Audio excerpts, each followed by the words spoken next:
கிறிஸ்துவும் உங்களுக்கு துன்புற்று ஒரு முன்மாதிரியை வைத்து சென்றார்.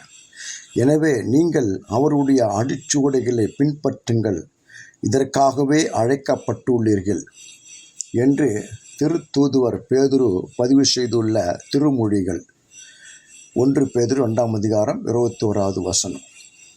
ஒருவருடைய வாழ்வில் காணப்படும் மாதிரி, பாங்கு, பேட்டர்ன், ஒரு வகையான வரைபடம், ப்ளூ பிரிண்ட்ஸ் என்று the voice of truth international நிறுவனர் திரு ஜே.சி. சோட்டே என்பவர் முன்மாதிரி, எக்ஸாம்பிள், பொருள் விளக்கம், டெஃபினிஷன் அளித்துள்ளார்.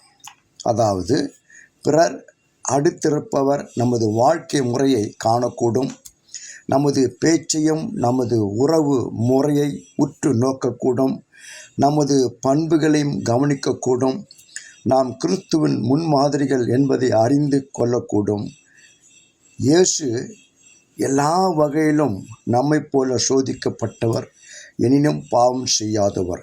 எபிரேயர் 4:15 என்று இயேசுவின் முன்மாதிரியை எபிரேய ஆசிரியர் படம் பிடித்து காட்டியிருக்கிறார். இயேசு பேரன்பு கொண்டவர், இரக்கம் கொண்டவர், கருணை கொண்டவர், பரிவு கொண்டவர், தாழ்மை உள்ளவர்,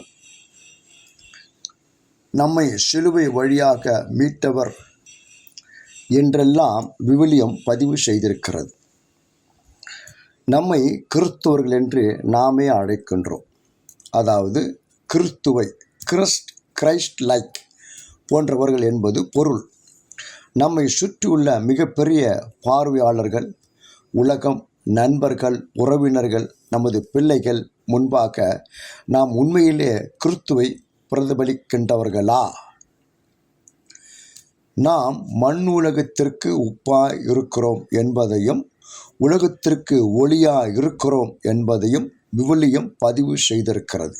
மத்தேயு 5:13-14. கிறிஸ்து இயேசுக்காக பவுலோடு சேர்ந்து உழைத்தவர்கள் பிரிஸ்கில்லாவும் ஆக்கிலாவும் என்றும், அவர்கள் பவுலின் உயிரை காக்க முன் வந்தவர்கள் ரோமர் 16:3 என்றும் விவிலியம் பதிவு செய்துள்ளது. அவர்கள் பவுலுக்கு என்ன செய்தார்கள் என்பதை குறிப்பிடவில்லை.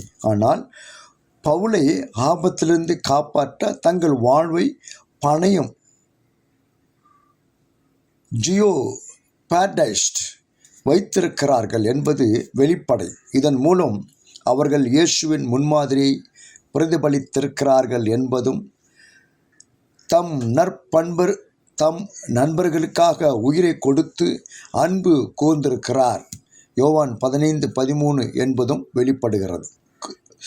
இவர்கள் காட்டிய அன்பு கிறிஸ்துவ குடும்ப முன்மாதிரி எனலாம்.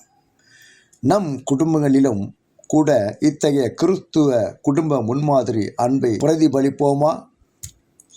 எருசலேமில் வாழும் ஏழை மக்களுக்கு மக்கதோனியா, அக்காயா மாநிலத்தார் தாங்கள் சேர்த்து வைத்திருந்த பொருள்களை நன்கொடையாக வழங்க மனமுவந்து முன்வந்தார்கள்.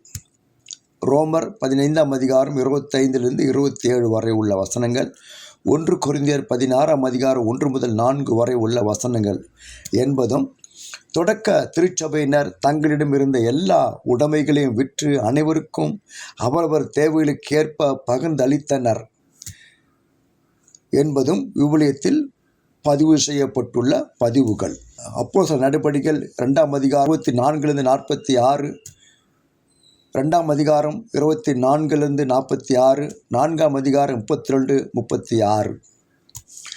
தொடக்க திருச்சபையினர் தங்களிடம் உள்ளதை தேவை உள்ளவர்களிடம் பகிர்ந்து வாழ்ந்து கிறிஸ்துவ திருச்சபைக்கு முன்மாதிரியாக வாழ்ந்தார்கள் என்பதும் வெள்ளிடை மலை. நமது திருச்சபைகளும் இத்தகைய கிறிஸ்துவ சமூக முன்மாதிரிகள் தானா? சிந்திப்போம். கடவுள் உங்களை ஆசீர்வதிப்பாராக. ஆமென்.